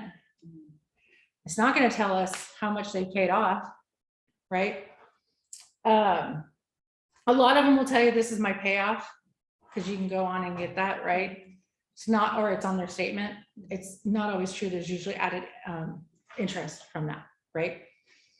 How much do you own the property? I'll be sending you a packet of information. Will you take a few minutes to review it before we meet, right? And that's where you drop that packet off. Will all decision makers be there when we meet? Because that's one of the most important questions that you could ever ask before you go to a listing appointment. Because what if you go to meet the wife and she's not on the deed? Can she sign the listing contract with you? Absolutely not. So, and what if it's a trust? Oh, the deed says that this is in a trust. Who has authorization to sign, sell the home? Do you have a copy of the trust that I can take a look at? Right? Because then that'll tell you who actually goes on it, who can sign for it. Okay, so super important. Isn't that fantastic? Already here, ready for you. And I'm just going to print both sides for mine. I wonder it's huge. I wasted paper, sorry. Okay. Your focus during this process is not to sell, it is to provide value, meet their real estate needs, and secure the appointment with them. Remember, this is when we're connecting to them, right? They'll experience what it's like to work with a consultant who asks questions and listens. Stay conversational and friendly and get enough information to pre-qualify them. If they're not forthcoming with your answers, you could probably describe your process like that of a doctor, right? Peter and Alex say this all the time. I'm a professional and my goal is to sell your house for the best price quickly with the least amount of trouble to you. Like your doctor or any other professional, I have to ask questions to understand your situation well enough that I can give you the best advice. That is a great script. Change it up just a little bit, right? Peter likes to say, my goal is to sell your house for the most money as quick as possible with the least amount of trouble for you, right? So change it, make it yours. Any questions? All right. Communication styles. We did this on the buyers too. Do you guys remember this? Understand who you're sitting with, who you're talking to, right? You can figure this out too, like conversations on the phone. Sometimes it's better when you're in person because you really get a feel of who they are, right? So if you got a husband and wife, or wife and wife, or mom and daughter, right? Whatever it is. But know how you need to handle them and what you need to say and how long you should take, or maybe what you should skip over, right? And you can also do the disc on them on that. Here's some scripts in here on page 29 on how to react to them. You know, how do you communicate with them? So, oh, here's a really good one. Customer number 2. I don't have time for a bunch of phone calls and meetings. Tell me what you think the home should be priced at, and let's see if we can get this deal done. How would someone handle that one? Anyone? There's no right or wrong answer. So I just want to hear, how would you communicate with that person? You can go back to this. I would just take out the fluff and just give them the facts and. Sounds pretty assertive, right? Yeah. Yeah. So just note, kind of go through these. You guys really should go through this stuff later. Pre-qualify the seller during capture. So using that pre-qualification sheet, that's pretty much what this page is covering. Know who, why, what's causing them to move is really, really important. Where are they going to? Are they buying up? Are they buying down? Do they already have someone helping with that? Do they already have a house? Ah, there's the form. Next sheet. Okay, close to appointment. Highly productive agents, close quickly. The right approach to close for a meeting is the only approach. You have to ask for it, right? So are you ready to sign this listing agreement now and get started tomorrow? Masha's like, No. no. not do it. You do it? Okay. No, not like that. Are you ready to list this property with me? Yeah. I would say A little softer, but still firm, right? If you don't do that with, even on buyers or sell, you got to do on both, right? Again, it comes back to confidence that you can get the job done. Why wouldn't they want to work with me? Why haven't we already started? Oh, I could list your house. Your house is ready. We don't need to do anything to the inside of it. I can get a photographer scheduled. Well, it started already. Can we get a photographer by tomorrow? Maybe. You guys will know, right? You do. Right? If you can get, I can get a photographer out there tomorrow or this weekend. We can get all of the materials and everything done. You're home on the market on Tuesday. Or have that conversation that Thursday might be a better day, especially if we want to wait through the weekend for open houses to try to drive more traffic. If we get it too early, we're going to get offers early and then it's going to be uncomfortable. And then we're going to have, you know, first offer is always the best offer. Always. Not always. But majority of the time, your first offer that you get, if you push that offer aside because you're waiting for other offers to come in, guess what could happen and what has happened? They'll pull it. And your next offers aren't as high or as good as that first offer was. Right? Peter tells a story of that one that he had recently. And the sellers were mad that they didn't take it, even though they told them they should. I had that You had exact situation. And we only had one offer after the first weekend, but it was 10K over asking. And they wanted more? And they expected to have a bidding war. And I was like, you guys, this is such, I had to have that hard conversation of it's available next week and we might not have another offer that's 10K. Right. Because we're not going to be in a multiple offer situation. on Right. Two, probably. Right. Especially in the hot market, right? Our inventory is so low. So if you put a listing on the market and it doesn't sell in that first week, you're most likely not going to get any multiple offers because smart agents are going to go call. Did you get any offers? They say no, or we had one and they changed their mind, or we didn't accept it. Okay, thank you. Hey buyer, they don't have any offers. We can come in at list price. We can come in under, right? Because we want to work and do the best by our buyers. Why would I tell my buyer to go write a $20,000 over list price if they don't have any other offers and it's been on for a week?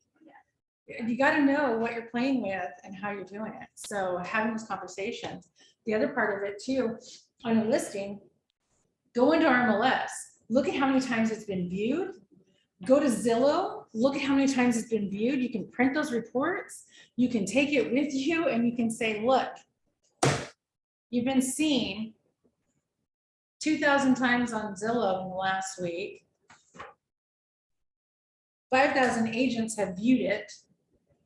We don't have any offers but this one. Do you think we should take this offer? Are you expecting all those people? Because we haven't had any showings. That tells you a story right there on whether or not they should accept that offer, right? So learning how to communicate with them and no, we passed close the appointment. But that wasn't it. Okay, script 2, you called them, got the appointment, more scripts in here. Classic closes, yep. The soft close. I'm soft close. Direct close. Ooh, I'm not when I'm recruiting. You're interested in real estate? Fantastic. How would Wednesday at 10 o'clock work for you? Same thing on a listing, right? Great. You want to sell your house? How would you like to meet on Wednesday at 10 o'clock? Right? Indirect close, trial close, assumptive close, negative, positive close. To take that close. I would never do that one. I've really enjoyed visiting with you. To be honest, I'm not sure if I can help you or not, but I'd be honored to meet. I'd be honored if we could meet to find out. I don't think anyone would ever want to say that. Wait, you just said you don't think you can help me? Why would we meet? What? Yeah, no. The tie down close, that's Alex. Wouldn't it make sense for us to meet in the next day or so? It was so funny. I go back to Alex because I worked with him for 7 years, right? So I heard him every single day in the office. And he's very much like all of these systems and models. But if you ask him, he's not a Kool-Aid drinker. That's what they call it, right? He doesn't drink the red Kool-Aid. That's funny. But he knows them. He knows every single one of them back to back. And he does them. Okay. See, in this one, you guys, number 10. I feel like that's. What works better for you? Meeting today, sometime this afternoon or tomorrow morning? Because I feel like it's specific, like you're giving them like options, but you're also like making it their choice. So it feels You know, good. none of those work for me. Maybe let's think about another time. Thanks. It could, right? But So they could have I used to do responsibility. that and then I switched to the looking at my calendar. Next Wednesday at 10 o'clock works great. Would that work for you? I think I. And then they come back and they say, actually, I can't on that day, but Thursday I can. Yeah, which is, yeah. Right? Let them give you the alternative instead of you giving it. I mean, it's everyone's style, Yeah. right? What works for you? But those are great to go review through and think about. And think about, because as you read them, you're probably thinking about other things that you could try to schedule, right? Scheduling with your friends. Yeah, I'm booked all week, every week. So see you in February. All right. So answering questions and handling objections are two different things. When a question gets asked, you answer it. Even if you don't know the answer, you answer it. It's a fantastic question. I'll find out and I'll get back to you. Or I'll talk to my principal broker, like specifics, right? I'll talk to my principal broker and I'll get back to you. I'll talk to the lender and I'll get back to you. I'll talk to the escrow officer and I'll get back to you, right? Specific stuff. When objection comes up, you handle it. If they persist and won't move forward, what's stopping them from hiring you today? They might say the other sales representatives are willing to do it at 5% and you're not. Then you say, what I hear you saying is the commission you pay is important to you. I'm happy that you brought that up. We'll cover it when we meet. Remember, this is us trying to get the appointment. Peter always talks about commission. That's fantastic that they're going to do that, but what are they not doing that I am doing? If you want me to not do this, I'll do the same thing for 5%, but I'm not going to do these items. They're not doing it, right? So it's all in your value. So you guys really need to know your value proposition and everything that you're gonna do for a listing and how, and like really state the reasons why your commission is worth that 6% if that's what you wanna charge. Okay. Any questions? Well, I think a lot of the people don't understand what that 6% means, so when you're breaking it down. Break it down. Right. And the listing agreement now does that. It never did that before, right? But We then would have to you're say, getting hey, all of 6%, that. they think you're getting it all.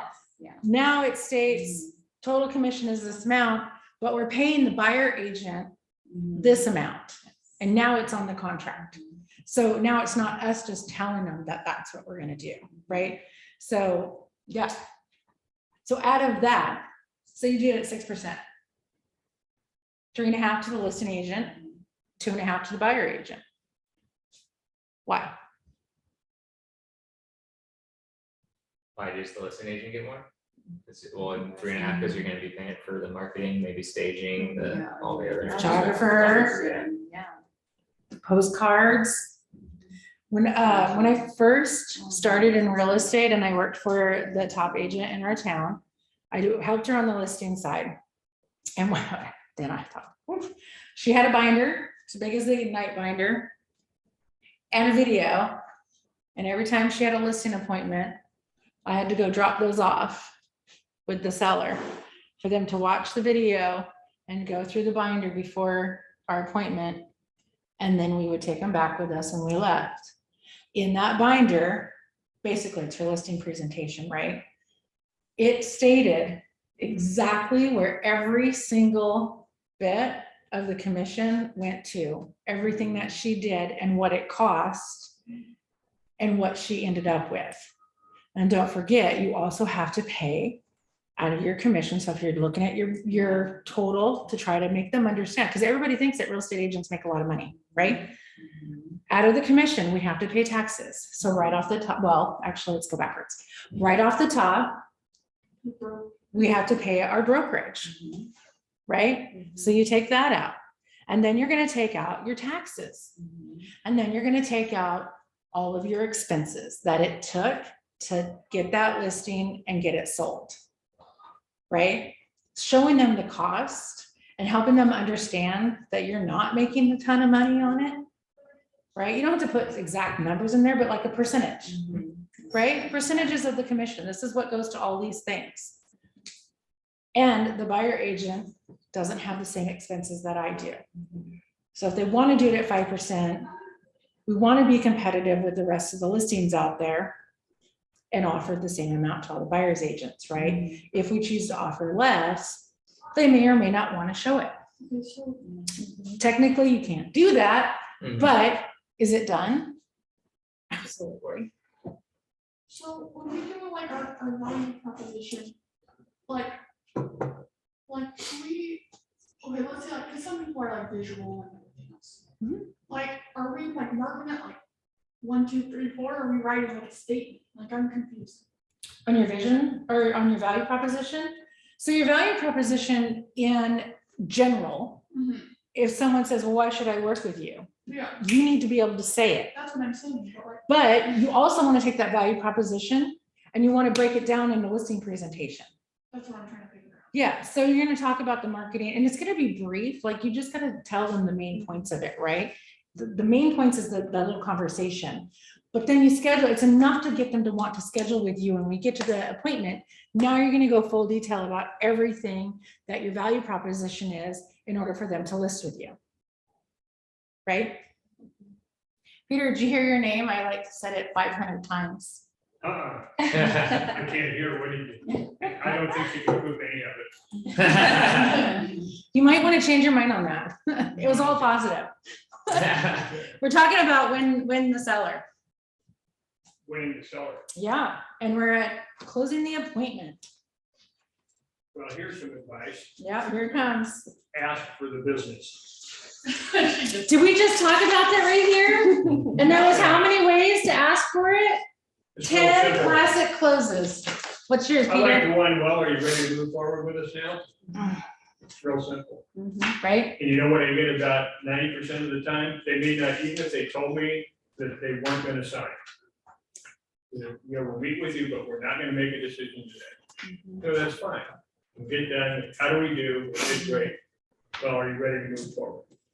Well, no, I told you, we need some time. But 90% of the time, they also say, wow, we met with 2 other people and you're the only one that asked for the business. Right. It's real simple. You can't get the business unless you ask for it. Oh, I think I said that earlier, didn't I? Yeah. And what if they say no? Well, if they're not ready to move forward, then. Then why not? Follow up, I said, okay, so when should I follow up with you? What's your How much hesitation in time not do you listing with me today? Or what's your hesitation in not listing with me?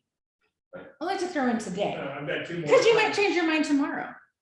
I've got 2 more appointments. That's my favorite one, which I answered. Well, that's not a problem. They'd be happy to call them and tell you we've already made a decision. Yeah. And it's only worked a few times, but But it, but it has It worked. gets a chuckle. it does, right? You better- It's a confidence, Peter, right? That plus, they're hiring you to sell their most valuable asset. Yeah. If you're not willing to sell yourself and go after the business, How are you gonna sell their and home? when they say, well, you're the first person would ask, my follow-up is usually, well, that ought to tell you something. How'd you like to have them representing you in the sale of your most valuable asset? They're not even willing to ask for business. Are they gonna negotiate properly for you, But right? My approach to all of this is by the time we get to the end of the presentation,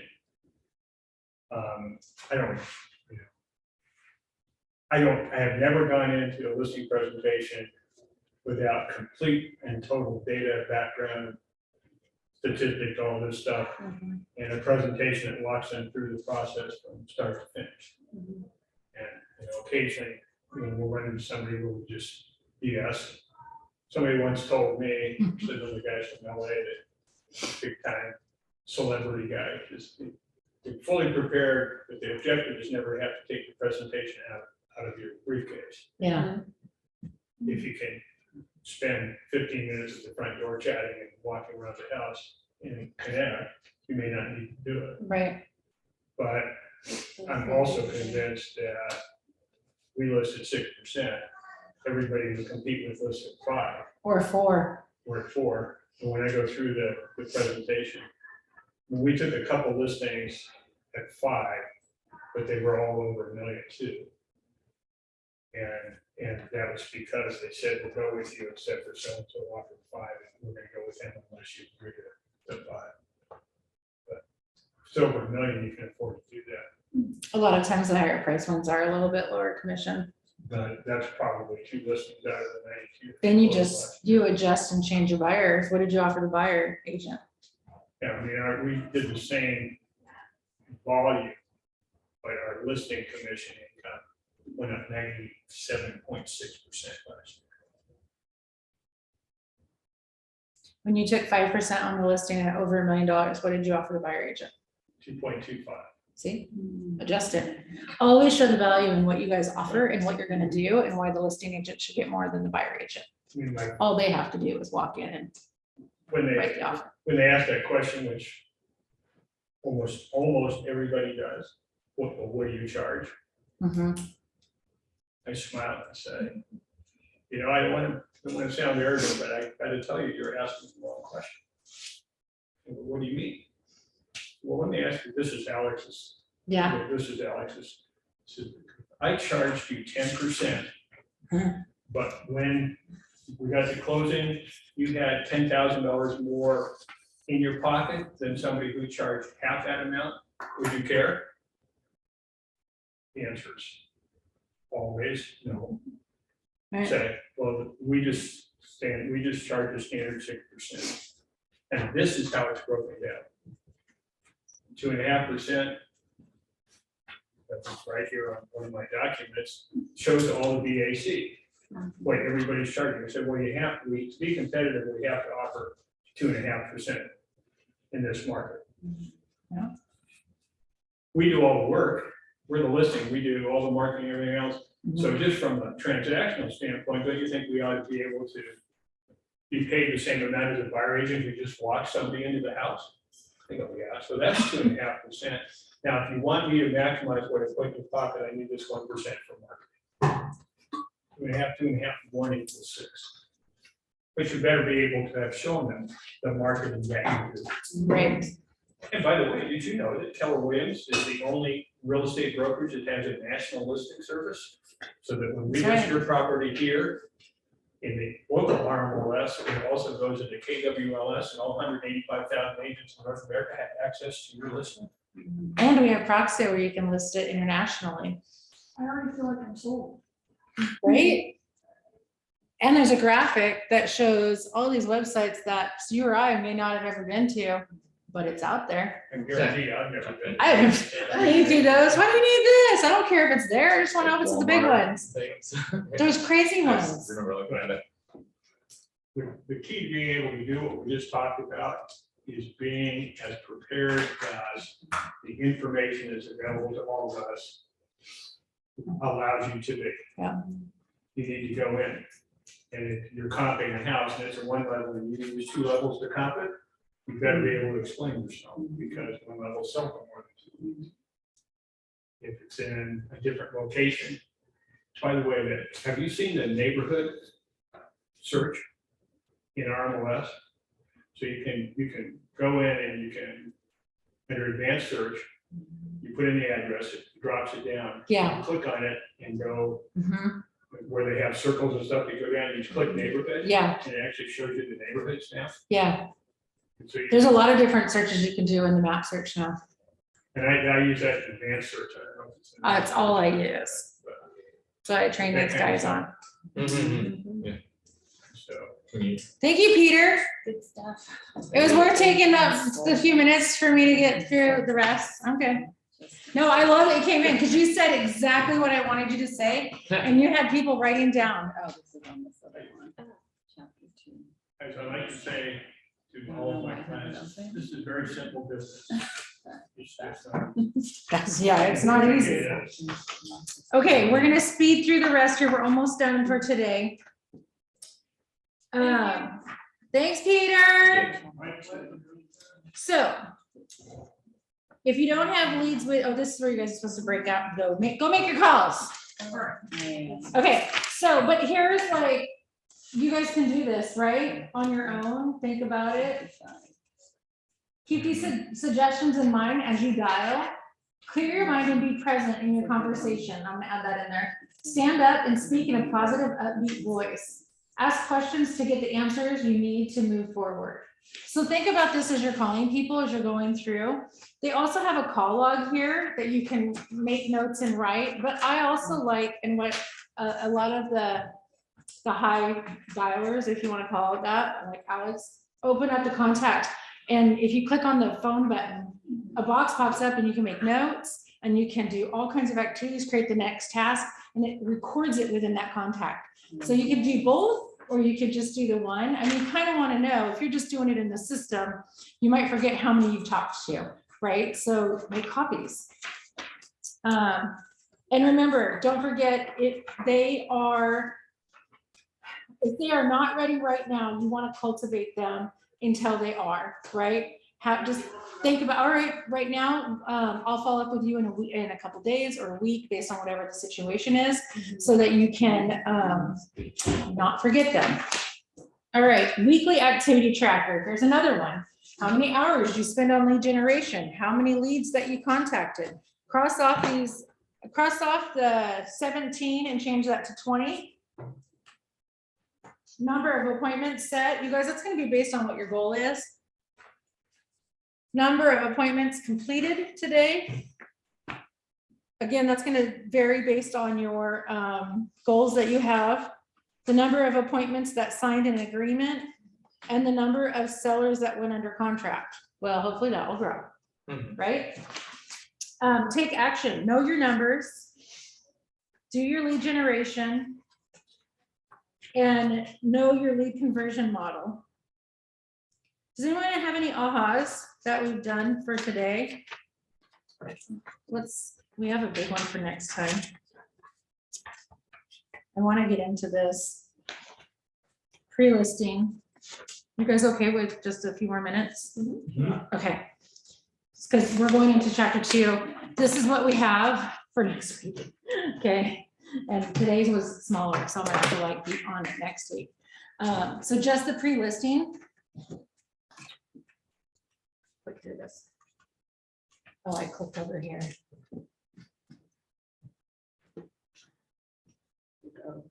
You do, all right. Outcome, capture, connect, close application, what to does. Ask for, wow, I guess I should have been clicking through these, huh? Okay. Taking down, take actions, chapter 2 free listing. So, your package that you guys have to have, we have a good set. Masha, thank you for coming. We have a really good set kind of prepped and prepared for you guys. That free listing packet is going to be that the booklet. If you don't want to use that, you want to create your own, create your own. But, if you get a listing, think of what commission, $500,000 listing, someone real quick and math in their head, $500,000 listing at a 3.5% commission. How much money is that for you? No, 12.5 is 2.5%. 17,500. So $17,500. Can you afford a $25 listing packet to drop off before you go? Yes. Right? I mean, always think about it that way. Maybe money might be tight for you now, but if it's worth that $25, don't have coffee at Starbucks 5 days that week. Right? Okay. Flip, we'll go really fast. So the big picture, if you have a powerful pre-listing packet, its main job is to cover the dirty work, all the things that people might object to, and the things that people need to know about. So again, remember what I said, put as much information about your marketing plan and everything that you're doing. We already have some great sheets inside that packet for you that kind of states why KW and some of the marketing tools and stuff that we have. Add your additional stuff to it, add the listing documents as a sample to it. Then all you have to do is just sell them on you and the price and when you're gonna go, right? Make your life simple. Otherwise, you're gonna sit there for a couple hours going through every little thing and having to answer questions or let them read, right? So pre-list pack is what's gonna help shorten your actual listing consultation.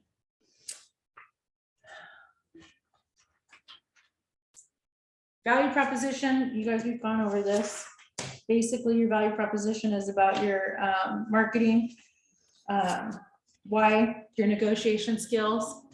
So here you go. If you haven't figured this out yet, you have to speak to what satisfies their needs, what adds value to their lives, and what adds value to their transaction. So think about that. Again, you know all the things that we offer here. If you don't know what we offer here, stop and ask Brian for our value adds that we have here at the Market Center, some of the things that add value to your sellers, right? Globe Lighting, Contract Furnishing Smart, Proxio, the Altos report, you know the market, right? You have the knowledge and the experiences, everybody here backing you up, your broker, your coach, okay? Seller homework. Give them homework to do.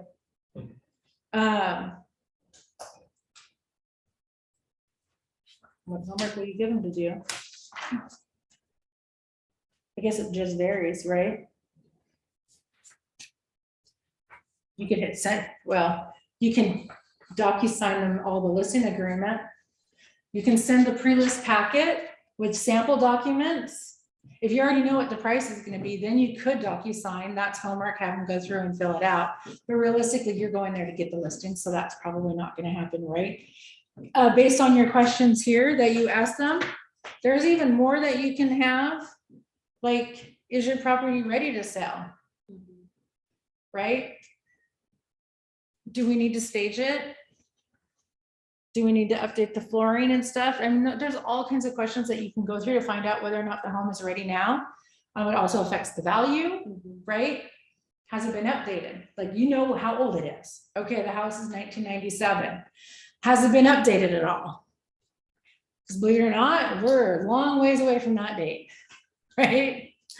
So a lot of things need to be updated, flooring, paint, kitchens, right? So ask those questions and find out, then that could give them homework, right? Why don't you go find out, send them to Contract Furnishings, Mark, just to see what the flooring would cost. Connect them with a painter to find out what it would cost to paint the whole house. There's just all kinds of stuff, I guess, that you could really do on that. So in proposition, we're still there. Oh. Okay. So on here, it says the pre-listing package is also an opportunity to make yourself memorable and to stand out from the competition. Include a personal touch to engage the seller's interest. Well, maybe not. A personalized tote bag, a coffee shop gift card, snacks and goodies, personalized cover of the pre-listing package. We did that with a whole pretty binder thing and a pin, right? A video demonstrating your marketing techniques. Maybe you can send them to your YouTube page, right? If you have a video that you store on YouTube that shows all your marketing. Age appropriate activities for new children, items to help with cleaning, staging, marketing prices or pieces. Who would do any of that? Pre-list pack, short and sweet. Delivery of it. You guys, you could drop it off. You can have someone run it by. Here, a script, if you have someone taking it. Train your deliverer to use a script. Like, hello, Mr. and Mrs. Jones. I'm Joe with Megan's office. Here's some information for your upcoming appointment with, or maybe, okay, not an agent's office. So I'm Joe with Keller Williams Realty Portland Premier. Here's some information for your upcoming appointment with Megan. You're gonna love working with Megan. Everybody does. You can also send it like digitally, like via email too, right? You could, yes. You could do a digital presentation, listing pre-list, yeah. Yep. It all depends on how you want to stand out. There are other brokerages. 7 minutes past, that have packets just like ours. They charge more to the agents. We charge what it costs us. We bought massive bulk so we could lower that cost to you guys. So what if you're up against someone? And there's a question too. Yeah. That you could add. There's a lot more questions you could add to this. Question, are you meeting with any other agents? Who? What brokerage? Tell me. I mean, if they don't want to tell you who, you could say, well, what brokerage are they with? Right? So if I know they're coming from PPG, that tells me right there, I need to send that listing packet. You guys don't know that. We know that. With PBG. Premier Property Group, they used to be a KW and they went, created their own and copied all of our stuff, but it's so old now they don't have all our new stuff. But they have a packet. But they charge $65 per packet to be delivered. So if I'm going up against someone PPG, I absolutely don't want to send them an email. I want to deliver a packet too. Ours is prettier. Softwares. We edited it. We made it pretty, right? Yeah. All right, you guys, thank you for joining me. Did you guys have any questions online?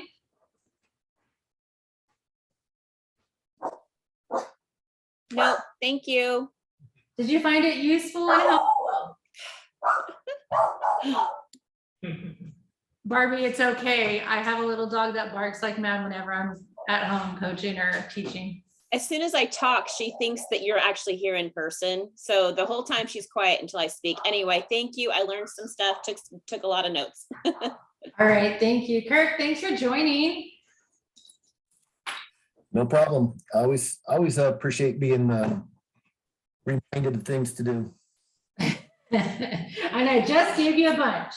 Okay, so we'll finish this up next Thursday, you guys, at noon. Don't forget to be here Wednesday at 9 for Gio and Kayla. And I can't remember who's after that. Jenny is on again on Thursday for marketing. So, Jenny's always good, right? So we'll see you. I need a second